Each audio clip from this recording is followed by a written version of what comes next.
मंगलवार 5 दिसंबर दोपहर का वक्त राष्ट्रीय राजपूत करनी सेना के अध्यक्ष सुखदेव सिंह गोगामणि कुछ लोगों के साथ अपने दफ्तर में बैठे हुए थे। तस्वीरों को देखकर साफ था कि वहां पर नॉर्मल आम बातचीत हो रही है, मानो कोई भी ऐसा ना तो गर्मा गर्मी का माहौल लग रहा था, न ही ऐसा लगा कि कोई गुस्से में तिलमिलाहट के साथ बात होकर रही। लेकिन तभी अचानक गोगामणि के सामने सोफे पे बैठे दो लोग अपने साथ लेकर आए हथियारों को निकालते हैं और एक के बाद एक ताबड़तोड़ फायरिंग शुरू कर देते हैं। उनमें से एक हमलावर बेहद करीब से गोगामणि के सीने की तरफ निशाना साधता है और गोली चला देता है।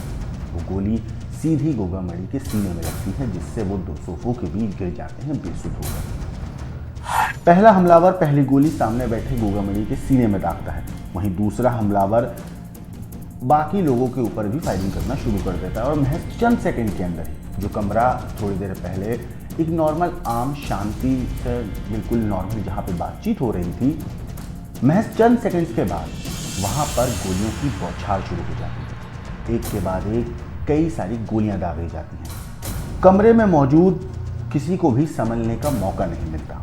इसके बाद सोशल मीडिया पर अपने पुराने अंदाज में एक पोस्ट आता है। उस पोस्ट में दावा किया जाता है कि गोगामणि की हत्या के पीछे लॉरेंस बिश्नोई गैंग का हाथ है। सोशल मीडिया पर जो पोस्ट आया, उस पोस्ट में लिखा गया, राम राम सभी भाइयों को, मैं रोहित गुदारा कपूरसल गोल्डी बरार। भाइयों, आज ये जो सुखदेव गोगामणि की हत्या हुई है, इसकी संपूर्ण जिम्मेदारी हम लेते हैं। ये हत्या हमने करवाई है। भाइयों, मैं आपको बताना चाहता हूं कि ये हमारे दुश्मनों से मिलकर उनका सहयोग करता था, उनको पूर्ण रूप से मजबूत करने का काम करता था। हमलावर गोगामणि के अलावा वहां मौजूद बाकी लोगों पर भी गोलियां चला लगते हैं और गोलियों के हमले से बचने के लिए जिसको जिधर जगह मिलती है, जिधर हो सकता है, वो उधर भागने की कोशिश करता है, लेकिन गोगामणि बच नहीं पाते और वो दो सोफों के बीच में गिर जाते हैं बेसुध होकर ऑन ही। लेकिन हमलावर जाते जाते बिल्कुल करीब से उनके सिर पर एक और गोली मारते हैं और फिर वहां से फरार हो जाते हैं। लेकिन सीसीटीवी की इन तस्वीरों में डबल क्रॉस की एक कहानी भी सामने देखने को मिलती है। असल में गोगामणि के पास सोफे पर बैठा एक शख्स है जिसका नाम है नवीन शेखावत। नवीन शेखावत वही शख्स है जो कातिलों को गोगामणि के घर तक लेकर आया था, लेकिन कातिलों ने गोगामणि को गोली का निशाना बनाने के साथ साथ नवीन शेखावत को भी टारगेट कर लिया और इस तरह से साजिश में शामिल एक संदिग्ध कातिल नवीन शेखावत की भी मौत हो जाती है। यहाँ मैं संदिग्ध इसलिए कह रहा हूँ क्योंकि ये कंफर्म नहीं है कि नवीन शेखावत भी इस हत्याकांड में शामिल था या नहीं था। इस चीज़ की पुलिस अभी जांच कर रही है। बहरहाल, शुरुआती छानबीन के मुताबिक दोनों हमलावरों ने बाहर आने के बाद भागने के लिए कार को लूटने की कोशिश करी, लेकिन वो नाकाम रहे। अब उन्होंने कार को लूटने की कोशिश इस वजह से करी क्योंकि जिसके साथ वो आए थे, यानी कि नवीन के साथ, उसकी गाड़ी जो है जिसके साथ वो आए थे, नवीन के साथ उसकी गाड़ी, उसकी सवारी में जिसके साथ आए थे, अब उसको तो इन लोगों ने गोली मार दी। तो जाने के लिए, भागने के लिए इनके पास कोई साधन नहीं था, तो इन्होंने वहाँ से निकलने के बाद एक गाड़ी को लूटने की कोशिश करी, लेकिन उसमें नाकाम रहे। जिसके बाद इन्होंने वहीं से गुजर रही एक महिला जो कि स्कूटी पे थी, उससे स्कूटी छीनी और उसके बाद स्कूटी पर बैठकर मौका वारदात से फरार हो जाते हैं। कत्ल की इस साजिश पर लोग अभी भी कयास लगा रहे थे कि राजस्थान के गैंगस्टर, मतलब ये जब पूरा कांड हुआ, इस पूरी चीज़ में जब चीज़ सामने आई कि इस तरीके से हमला हुआ है और सुखदेव गोगामणि की हत्या कर दी गई है, अभी लोगों को कुछ समझ में आ ही नहीं रहा था, समझ में कुछ कंफर्म भी नहीं हुआ था कि आखिर क्यों हुआ, किसने हमला किया, कुछ क्लियर ही नहीं था। बस ये पता था कि गोगामणि को किसी ने गोली मार कर इस तरीके से बेरहमी से हत्या कर दी है। लेकिन कत्ल की साजिश के कयास के बीच तब तक राजस्थान के गैंगस्टर रोहित गुदारा ने सोशल मीडिया पर यह पोस्ट लिख डाला, जिसके बारे में मैंने अभी बताया था। उस पोस्ट में लिखकर गोगामणि की हत्या की जिम्मेदारी ले ली रोहित ने। गुदारा गैंगस्टर लॉरेंस बिश्नोई का खासा आदमी, बिल्कुल कहा जाता है कि बहुत खास आदमी माना जाता है। उसने लिखा कि गोगामणि उसके दुश्मनों से मिला हुआ है, जिसके बदला उसकी हत्या करवा कर लिया गया है। पोस्ट में गुदारा ने गोल्डी बरार का भी नाम शामिल किया और गोल्डी बरार का नाम पर भी जिम्मेदारी लेने वाले शामिल किए गए। वैसे गुदारा के अलावा संपत नेहरा का भी नाम जो है अब जांच के दायरे में है, गैंगस्टर जांच की जो होगी इस चीज़ के दायरे में है। साथ ही गोगामणि ने फिल्म पद्मावत के साथ, अगर मैं आपको गोगामणि के बारे में बताऊं जिनकी हत्या की गई है, वो सुर्खियों में आए थे पद्मावत मूवी के जब खिलाफ प्रदर्शन करके लोगों के उन्होंने अपना ध्यान खींचा था।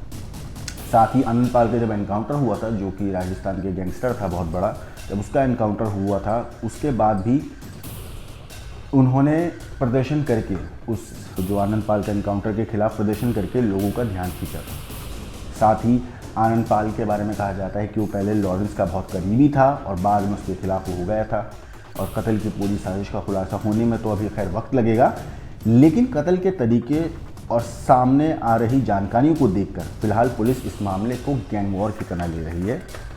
लेकिन करनी सेना के प्रमुख सुखदेव गोगामणि की जयपुर में उनके घर के अंदर, उनके दफ्तर के अंदर घुसकर हत्या कर दी गई। ताबड़तोड़ कहा, मीडिया रिपोर्ट्स में कहा जा रहा है कि तकरीबन 17 बार गोलियों से उन्हें भून डाला गया और फिर कुछ ही देर में आ गया वही पुराने अंदाज में सोशल मीडिया पर एक पूरा एक पोस्ट आती है और पोस्ट में जिम्मेदारी ली जाती है।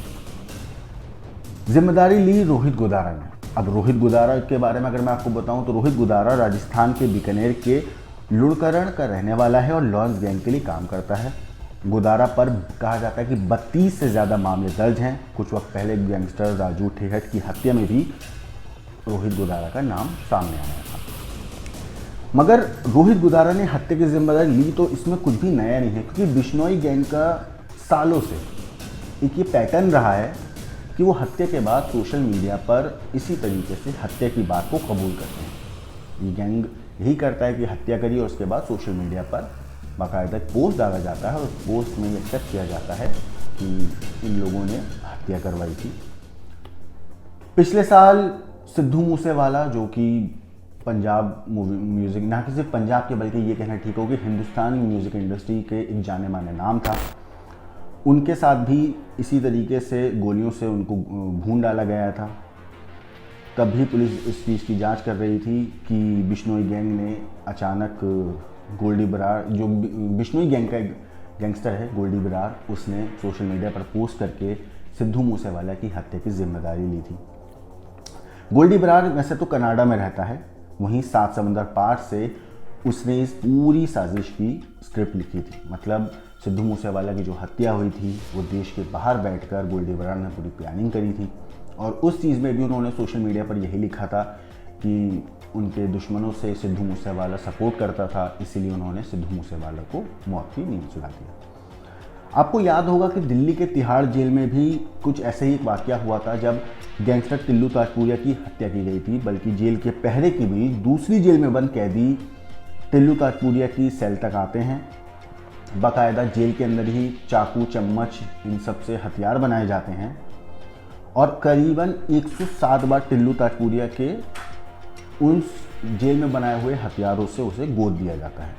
जेल के अंदर ही हथियार बनाए गए थे, ये भी कहा गया। हत्या के बाद फिर गोल्डी बरार का सोशल मीडिया पर एक पोस्ट वायरल हुआ था। गोल्डी बरार ने कहा था कि बिश्नोई गैंग हत्या की जिम्मेदारी लेता है। इस पोस्ट में लिखा गया कि जितेंद्र गोगी की हत्या की जिम्मेदारी टिल्लू ताजपुरिया ने ली थी, जो शुरू से ही हमारा दुश्मन था। आज इसकी हत्या कर योगेश और तीतर ने सभी भाइयों का सिर ऊंचा कर दिया है। बरार ने फेसबुक पर आगे लिखा था कि गोगी कत्ल में जो भी शामिल थे सभी को कुत्ते की मौत मारेंगे। ये पोस्ट टिल्लू ताजपुरिया की जेल में हत्या के बाद सोशल मीडिया पर खूब वायरल हुआ था। मगर सोचिए कि ये गैंग एक के बाद एक इसी तरीके से हत्या किया जा रहा है। पिछले कुछ सालों में ये गैंग इतना ताकतवर हो गया है कि सिद्धू मूसेवाला जैसे बड़े सिंगर के हत्या कर डाली, फिर तिहाड़ जेल की सुरक्षा के बीच अपने दुश्मन को मौत के घाट उतार दिया, और अब करनी सेना के गोगामणि की भी हत्या कर दी गई। मगर आखिर कैसे ये सब हो रहा है और कैसे बिश्नोई गैंग इतना ताकतवर बनता जा रहा है? ना सिर्फ इन तीनों को इस गैंग ने मरवाया, बल्कि कई ऐसे नाम हैं, खुलेआम सलमान खान तक को धमकी दी जाती है। जेल में बैठ के ये गैंगस्टर एक टीवी चैनल को इंटरव्यू तक का दे देता है। सरकार के पास, पुलिस के पास सारे सबूत होने के बावजूद भी सख्त से सख्त इन पर कार्रवाई भी होती है, लेकिन उसके बावजूद इस तरीके की हत्याओं को अंजाम दिया जाता है और बाद में सोशल मीडिया पर पोस्ट डाल के बड़े सीना चौड़ा करके एक्सेप्ट भी किया जाता है कि भाई हमने मरवाया है, हमने मारा है, इस वजह से मारा है, इस तरीके से मारा है और इन लोगों के साथ मारा है। यहाँ तक कि जब टिल्लू ताजपुरिया की हत्या की गई थी तो बड़े फ़ख्र से कहा गया था कि हमने मरवाया है। यहाँ तक कि सोशल मीडिया पर ये भी कहा गया है कि भाइयों का जिन्होंने हत्या की थी कि उन्होंने सिर जो है वो ऊंचा कर दिया है, और बाकी लोगों को धमकी भी दी गई कि जो बाकी लोग शामिल थे गोगी कत्ल में उन सबको कुत्ते की मौत मारेंगे। मगर ये गैंग इतना ताकतवर हुआ कैसे? तो यहाँ मैं आपको बताऊं, नवभारत टाइम्स में छपी खबर के मुताबिक बिश्नोई गैंग के पास, ऐसा कहा जा रहा है, नवभारत टाइम्स की खबर के हिसाब से मैं आपको बता रहा हूँ, ऐसा उन्होंने छापा है कि बिश्नोई गैंग को पाकिस्तानी खुफिया एजेंसी ISI का साथ है। पाकिस्तान से ही बिश्नोई गैंग को आधुनिक हथियार की सप्लाई होती है। बिश्नोई गैंग के कई गैंगस्टर कनाडा और दूसरे देशों में बैठे हुए हैं। वहीं बैठकर ये गैंगस्टर ISI से संबंध रखते हैं और ISI का मकसद है देश में दहशत फैलाना, और वो इस गैंग के बदौलत इस काम को अंजाम दे रहे हैं। ये रिपोर्ट नवभारत टाइम्स पर छपी है। इसके अलावा लॉरेंस बिश्नोई गैंग के संबंध खालिस्तानियों से भी कई बार सामने आए हैं। पंजाब में कट्टरपंथी अपना खौफ कायम रखना चाहते हैं और इस काम में ये गैंग इनके काफ़ी काम आता है। लॉरेंस गैंग को फंडिंग करना, पंजाब के लड़कों को बहका कर गैंग में शामिल करना, ये सब काम खालिस्तानी समर्थन इस गैंग के लिए अंजाम देते हैं। लॉरेंस गैंग पिछले कुछ सालों में देश का सबसे बड़ा खतरनाक गैंग बन चुका है। इस गैंग के कई गैंगस्टर NIA की मोस्ट वांटेड लिस्ट तक में शामिल है। वैसे मैं आपको अगर रोहित गुदारा की अगर हम बात करें तो रोहित गुदारा एक ऐसा नाम है जो बहुत कम वक्त में बहुत ज़्यादा अपराध की दुनिया में एक बड़ा नाम बन गया है। दरअसल रोहित गुदारा राजस्थान के बीकानेर के लुणकारण का रहने वाला है और उस पर गंभीर अपराध के करीब 32 से ज़्यादा मामले दर्ज हैं। वो 2010 से अपराध की दुनिया में जाना पहचाना नाम है। रोहित गुदारा राजस्थान में कारोबारियों से 5 करोड़ से लेकर कहा जाता है कि 17 करोड़ तक की रंगदारी मांग चुका है। उस पर सीकर में गैंगस्टर राजू टिहट की हत्या का भी आरोप है। वहीं पिछले साल सीकर में गैंगस्टर राजू टिहट की हत्या की जिम्मेदारी रोहित गुदारा ने फेसबुक पर पोस्ट कर ली थी। उस दौरान रोहित ने कहा था कि आनंदपाल सिंह और बलवीर बनूड़ा की मौत का बदला लिया गया है। सिद्धू मूसेवाला हत्याकांड में भी उसका नाम आया था, रोहित गुदारा का। रोहित गुदारा गैंगस्टर लॉरेंस बिश्नोई और गोल्डी बराड़ गैंग के लिए काम करता है। वैसे बताया जा रहा है कि 13 जून 2022 को दिल्ली से ये शख्स, मतलब रोहित गुदारा जो गैंगस्टर है, वो फर्जी पासपोर्ट बनाकर दुबई भाग गया था। उसने फर्जी पासपोर्ट पर अपना नाम पवन कुमार लिखवाया था। उसके खिलाफ रेड कॉर्नर नोटिस भी जारी है। ऐसा माना जा रहा है कि इस वक्त वो कनाडा में है। मगर मंगलवार को जिस तरीके से दिन दिहाड़े 3 बदमाश एक अच्छे खासे नामचीन हस्ती या कोई नामचीन शख्सियत के पास, जिसकी पहचान सूबे में अच्छी खासी थी, जिसे लोग जानते थे, पहचानते थे, उसके दफ्तर में जाते हैं, बाकायदा बैठते हैं, बातचीत चलती है, नॉर्मल दिखने वाले लड़के, और अचानक वो बंदूक निकालते हैं और एक के बाद एक ताबड़तोड़ फायरिंग कर देते हैं। ना सिर्फ वो गोगामणि को मारते हैं, बल्कि जो शख्स उनको वहाँ लेकर गया था, पवन शेखावत, उसको भी गोली मार दी जाती है। और बड़े आराम से ये लोग वहाँ से निकलते हैं। पहले गाड़ी लूटने की कोशिश करते हैं, जब उसमें नाकाम रहते हैं तो एक महिला से उसकी स्कूटी छीनते हैं और बड़े आराम से वहाँ से फरार हो जाते हैं। जैसे ही वो फरार होते हैं, सोशल मीडिया पर कुछ देर के बाद एक पोस्ट आती है। उस पोस्ट में बाकायदा ये एक्सेप्ट किया जाता है, ये जिम्मेदारी ली जाती है कि हत्या हमने की है। इस पूरे केस में पुलिस जांच कर रही है। पुलिस का कहना है कि वो जल्द ही, उनके पास काफ़ी जो साक्ष्य हैं, जैसे कि CCTV फुटेज है, उसके आधार पर और भी कई चीज़ें हैं जिनके आधार पर पुलिस जांच कर रही है, जांच में जुटी हुई है, और उम्मीद है वो कातिल, वो हत्यारे जल्द से जल्द पकड़े जाएंगे।